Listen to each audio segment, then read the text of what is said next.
నమస్తే, welcome to ప్రజావాహిని. ప్రస్తుతం మనం ఎమ్మెల్సీ కవిత గారు ఆల్రెడీ మనకు రిజైన్ చేయడం జరిగింది. సో ఆమె కొన్ని వాక్యాలు కూడా చేయడం జరిగింది మండలిలో. సో దానికి సంబంధించినటువంటి పూర్తి వివరాలు కొట్టాల యాదగిరి గారు ఉన్నారు. ఒకసారి వారితో మాట్లాడి తెలుసుకునే ప్రయత్నం చేద్దాం. ఎందుకు రాజీనామా చేయాల్సి వచ్చింది, ఎందుకు జనం జాగృతి బాట అని చెప్పేసి ఒక కార్యక్రమం కూడా తీసుకోవడం జరిగింది. మరి జాగృతితోనే నెక్స్ట్ పార్టీ పెట్టే అవకాశం ఉంటుందా, లేకపోతే తెలంగాణ రాష్ట్రంలో బీసీల కోసం నేను కొట్లాడతాను, బీసీల కోసం నేను ఒక పార్టీని కూడా తీసుకొచ్చేటటువంటి అవకాశం ఉందని చెప్పేసి అన్నారు. ఒకసారి యాదగిరితో మాట్లాడదాం.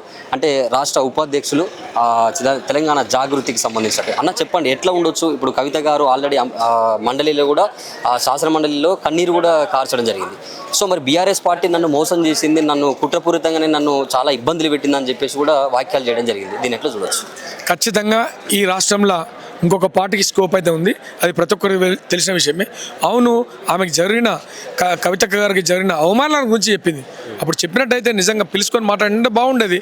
మరి ఎప్పుడు ఇట్లా మళ్ళీ ఇంకోటి ముఖ్యంగా మెయిన్గా ఏంటంటే వితౌట్ నోటీస్, ఎలాంటి నోటీస్ లేకుండా నిర్దాక్షిణ్యంగా సస్పెండ్ చేయడాన్ని ఈ తెలంగాణ ప్రజలంతా ఖండించారు.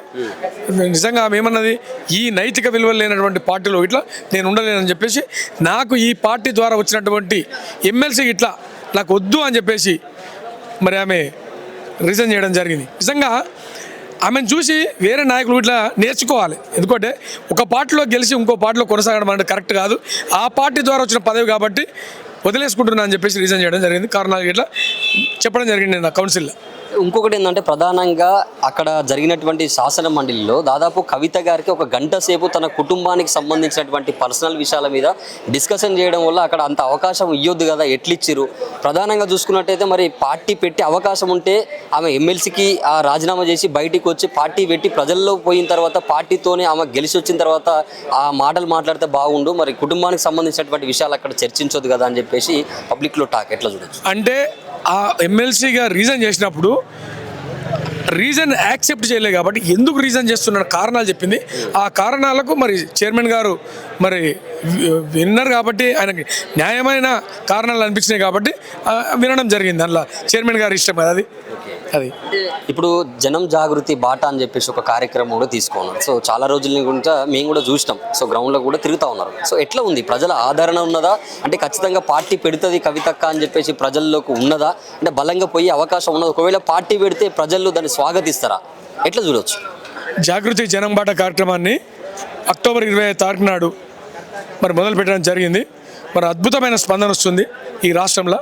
ఎక్కడ పోయినా కానీ పేద ప్రజల గురించి, మరి బీసీల గురించి, ఎస్సీల గురించి, ఎస్టీల గురించి కొట్లాడుతున్నటువంటి ఏకైక నాయకురాలు కవితక్క అని చెప్పేసి ఈ రాష్ట్ర ప్రజలంతా, అణగారిన వర్గాలంతా నమ్ముతున్నారు కాబట్టి మంచి సక్సెస్ ఉంది. ప్రజా సమస్యల మీదనే పోరాటం అని చెప్పేసి సమస్య బేస్డ్, ఇష్యూ బేస్డ్ మీదనే కొట్లాడుతుంది కాబట్టి మంచి స్పందన ఉంది. ఇంకొక మాట అన్న, ఫైనల్గా కాంగ్రెస్ పార్టీకి సంబంధించినటువంటి ప్రధాన నాయకులు కావచ్చు, కాంగ్రెస్ పార్టీలో ఉన్నటువంటి కొంతమంది నాయకులు కూడా ఏమంటున్నారంటే మళ్ళీ కేసీఆర్ దగ్గరికి కవిత వెళ్తుంది, ఖచ్చితంగా వాళ్ళతోనే ప్రయాణం జరుగుతుంది, ఇదంతా కూడా రాజకీయాలకు సంబంధించినటువంటి ఎత్తుగడలు అంటారు. దీన్ని ఎట్లా చూడొచ్చు, ఏం చెప్తారు? నిజంగా కాంగ్రెస్ వాళ్ళు ఆ మాట అన్నికి సిగ్గుండాలి. ఎందుకంటే నిన్న ఆమె ఏం చెప్పింది, నా కులదైవమైనటువంటి, నా ఇంటి దైవమైనటువంటి లక్ష్మీ నరసింహస్వామి మీద నా 2 పిల్లల మీద ఒట్టేసుకొని చెప్తున్నా అన్నది. అంతకంటే పెద్ద మాట ఈ ప్రపంచంలో ఏ తల్లి ఆ మాట అన్నది. అది తెలుసుకున్న తర్వాత ఇట్లా కాంగ్రెస్ అంటే వాళ్ళంతా సిగ్గులేని లేరని అర్థం.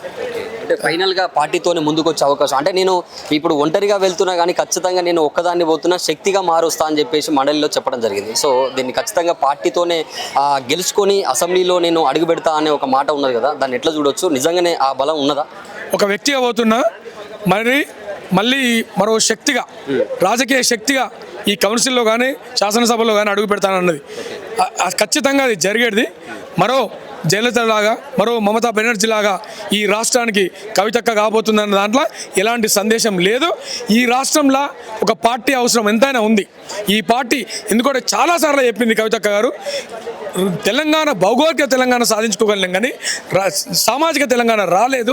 సామాజిక తెలంగాణ కావాలి కాబట్టి ఖచ్చితంగా నా పార్టీ ద్వారా సామాజిక తెలంగాణ నిర్మాణం చేస్తా. ఎస్సీ, ఎస్టీ, బీసీలకు, మైనార్టీలకు, అగ్రవర్ణ పేదలకు న్యాయం చేస్తా. ముఖ్యంగా ఉద్యమకారులను, ఏ పార్టీకి ఇట్లా ఉద్యమకారులను దరిచేరనియలేదు, ఆ ఉద్యమకారులకు న్యాయం చేస్తా అని చెప్పింది. కాబట్టి ఖచ్చితంగా మరి తెలంగాణ జాగృతి ఒక రాజకీయ శక్తిగా మరి ఈ అన్ని పార్టీలకు ప్రత్యామ్నాయంగా నిలబడబోతుంది. అంటే ఎప్పుడు పార్టీని అనౌన్స్ చేయబోతున్నారు? సో త్వరలోనే ఇంకా టైం పట్టుద్దా? ఎప్పుడు అనుకుంటున్నారు? అది ఖచ్చితంగా కవితక్క గారు రాష్ట్ర కార్యవర్గంలో తీర్మానం చేసి నిర్ణయం తీసుకుంటారు. దాని ఖచ్చితంగా రాజకీయ పార్టీ మాత్రం ఉంటుంది. ఇప్పుడు నేను ఏమంటున్నా అంటే కొత్త వాళ్ళంతా ఎవరికైతే రాజకీయం మీద ఇంట్రెస్ట్ ఉంటుందో ముఖ్యంగా ఉద్యమకారులంతా ఈ పార్టీలో చేరి ప్రజాసేవ చేయాలని చెప్పేసి మేము కోరుకుంటాం.